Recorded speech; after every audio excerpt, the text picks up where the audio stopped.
I ran one of my first races in sixth grade. It was a 100-meter dash at the Hershey track meet here in St. George, Utah.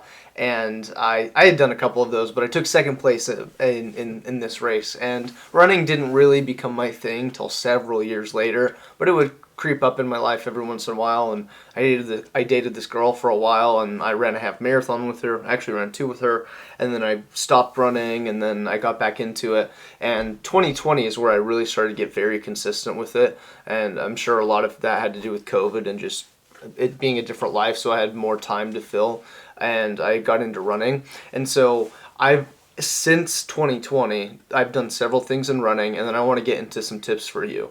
So I've ran a sub 3 hour marathon, around a 118 half marathon. I ran 10 marathons in 10 days. I've done 3 100-mile races. I set a course record for a 50-mile race. And so my point being, I have done a lot in a short amount of time. And so I have a lot of perspective and experience and have learned a lot over those years. So I want to give you 3 tips I wish I knew back then when I first started, because it might have made me even faster, stronger, and avoided injury. So let's just really get into the first one. Let's talk about injuries for a second. I have this philosophy. I have a philosophy that 98% of injuries, maybe 90% of injuries come down to 2 things. Either a lack of mobility, lack of flexibility, or a lack of strength. So I'm not talking about stress fractures. I'm not talking about if you tear a ligament or a muscle.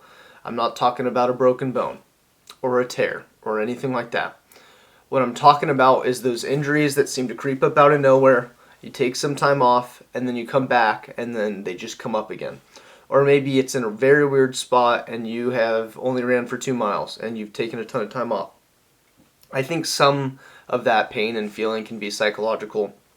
But when I deal with injuries, and this is something I wish I knew back then, a lot of times I would take time off, or I wouldn't, but mentally I was freaking myself out. And I was wondering, should I take some time off, or is this going to get more serious, or can I just work through it and then it'll go away? What I found is when you stretch, depending on where you think your injury is, and I'm going to use the quotes over the injury, because if it's due to flexibility, then it's not really like an injury, like in my opinion. Meaning, so this is an example I use. If my knee hurts and my quad is super, super tight and my IT band is super, super tight, it's probably pulling on my knees, so no wonder it hurts. And so there have been countless examples for me where I get a pain in my knee, for example. I roll out and stretch my quad a lot over the next couple of days. It goes away completely. I don't have to take any time off. Or when I have back pain from squatting and I really stretch out my hamstrings and hips, no pain, right? It goes away. Some other ones is like stretching out my calves for ankle pain, or like kind of stretching out my feet as best as I can for shin pain, things like that. And so what I'm getting at is I don't think you need to jump to I'm injured right away. I think what you need to ask yourself is this: what muscle could be too tight that's causing this? Or what muscle is too weak that's causing this? Because that's the other part of this. I reduced my shin splints. Like, I haven't had them in a long, long time.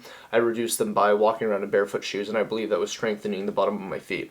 And then also doing calf raises and tibialis curls. So when it comes to injuries, I wish I would have known like 5-6 years ago that I probably wasn't injured, and maybe I wouldn't have had to take all this time off, or I would have just been more consistent with strength training and stretching. And so that's takeaway number 1. Get a very consistent stretching routine. I think that goes a very long way. The way I like yoga because I'm a certified yoga teacher, and I try and put a couple hours of yoga in a week. But if I don't, what I'm doing is I'm stretching after every single run. 5 to 10 minutes tops. It doesn't take a long time. I would much rather a runner reduce their volume and get stretching in than hit 70 miles a week, because don't get me wrong, that's badass, and if you can do both, do both. But a lot of people love to use the excuse of time, and if you just shave off a half mile or a full mile of your run, well, now there's that extra time you could use to stretch, or just fit it in some other way. But I like doing it right after I run because I'm still in the exercise mindset, and I'm warm, and so it just feels like I get a deeper stretch, and then I don't like seize or lock up as much. So that's tip number 1. Stretching, lack of strength could or may be causing your injuries, so pay attention to that when you get injuries. Ask yourself, what muscle or ligament or whatever could be too tight that's causing this, and what muscle might be too weak that's causing this as well. For example, tibialis muscle with shin splints. Now, that's the first thing I want to talk about. The second one I want to talk about has to do with nutrition, and this is something that's very, like I've thought about what nutrition as far as like racing or how much to eat or whatever, but I'm fairly new to taking it even more serious, and so I want to give you some thoughts that I've had. So I actually made this video for someone the other day. He asked about how to know if he was burnt out. And by the way, if you're watching this and you have questions, just comment, ask me a question, and I'll make a video on it for you. And so he asked me about how do you know if you're burnt out, or how do I know if I'm burnt out? And I made the video, and he mentioned that he doesn't think he was eating enough. That would absolutely burn someone out, and in fact, that's absolutely going to lead to injuries. I mean, it's definitely a possibility it could lead to injuries, because you are burning hundreds, if not thousands, of calories with your runs, and so if you're not replacing all that, it's a big deal. Now, I know that some people use running for weight loss, so I get that. I've never had to lose a bunch of weight, so for me, I need to replenish things, but if you're using running for weight loss, this might be slightly different. I mean, obviously you need to be in a caloric deficit, so if you can just do that, that's great. You should still focus on protein and getting good nutrients, whatever.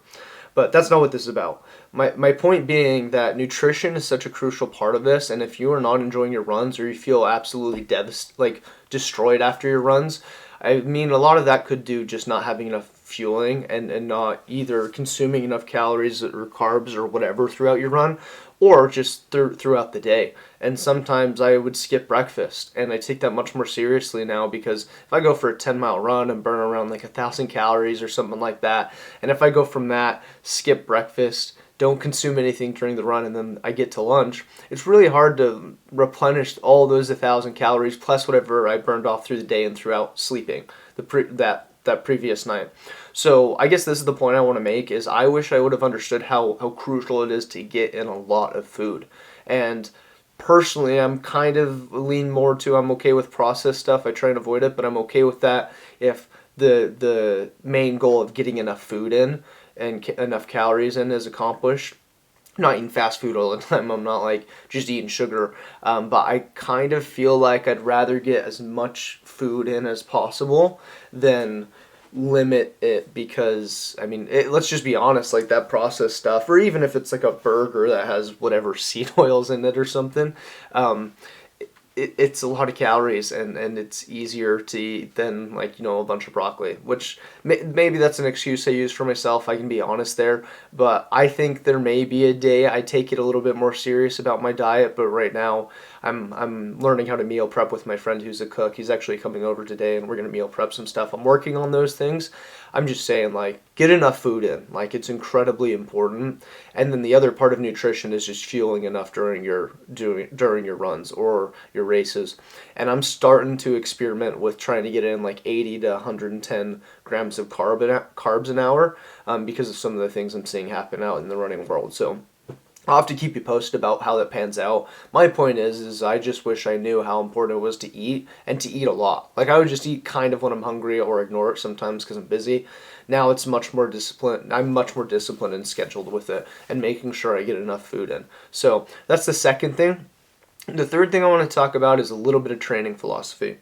And now that I've been running consistently for 5-6 years, I have tried different training philosophies, and I have tried different things to do here and there. And one of the things I wish I would have been doing back then, and when I first started getting into running, is I wish I would have done at least one speed workout per week.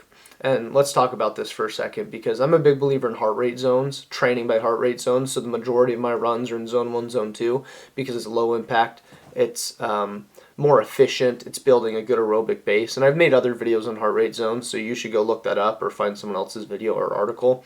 But I pretty much did only zone 1, zone 2 runs for many, many years to build enough base so that I could stack speed work on top of it, which is a good philosophy in my opinion.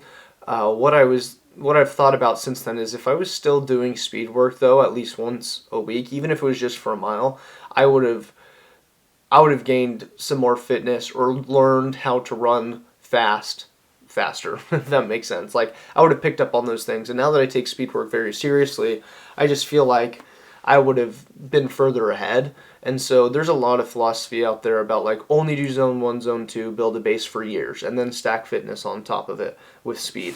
I disagree. I think I probably should have just stayed with 95% of my mileage being easy runs, so in zone 1, zone 2 when it comes to heart rate, and then doing zone 4 or zone 5 work at least once a week, even if it was just for a couple miles, because it's not just about the fitness for me, it's about the right form and learning where to land with my feet and the right amount of like a high cadence, right? And so I'm starting to figure that out more, but if I would have had these one session a week stacked up over time, I think I'd just be a little further ahead. So I'm not worried about it. I just think I could have gotten to where I want to be faster if I would have done that. So hopefully you got something out of this. I think one of the most important things about running is that you're just consistent over time. So if it's the stretching thing that you need to implement, just try and do 2 sessions a week, man. Like, don't overwhelm yourself. Or if it's about nutrition, how about every long run you consume 100 carbs per hour if you can?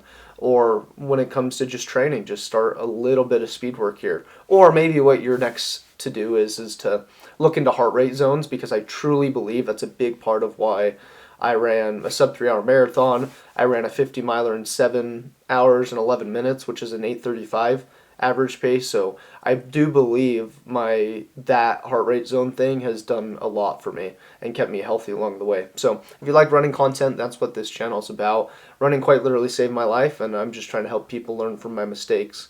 And it kind of makes me sad when people say I'm not a runner, it hurts, I can't do it. I think you can find a way to do it the right way so it doesn't destroy you, because I don't want to just be destroyed by running all the time. I want to enjoy it. So if you like content like that, consider subscribing, and if not, that's cool too. I still hope you got something out of this video, and I hope I get to see you in another video sometime soon. Peace.